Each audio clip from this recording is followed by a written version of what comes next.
Hello everyone, my name is Anil Pudha. So today we are going to discuss about unit number 3, software architecture and planning a software project. So the contents we are going to discuss here is detailed scheduling.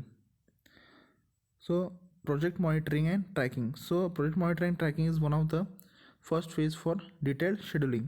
So while scheduling a project, the manager has to estimate the time and resource of the project.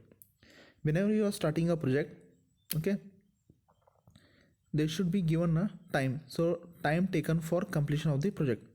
So how the project should be completed time wise, so the manager has to make a approximate time and resources required for the project.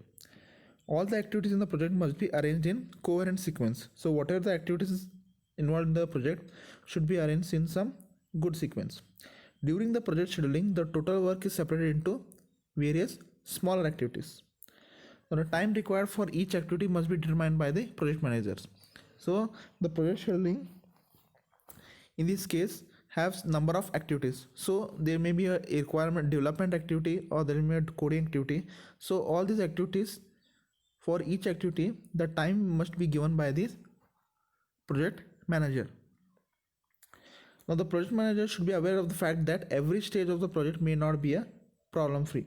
Okay, so some of the typical problems in project development stage are people may leave or remain absent. So sometimes people may leave the project in between only or remain absent for the project development. Hardware may get failed, software resources may not be available. So this may be the problems for project development stage. So to overcome these problems or to accomplish the project within the given schedule, the required resources must be available when needed. So various resources required for the project are the human effort. So team members who are working for a project should make a good effort for completing the project. Sufficient disk space on the server. So this is one of the important factor for completing the project. So even if the project is very large, so sufficient disk space should be there on the server.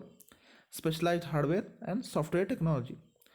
Travel allowance required by the project. So if the team members wants to travel to another city, so travel allowance required by the project. So in this video we have discussed about detailed scheduling. Thank you.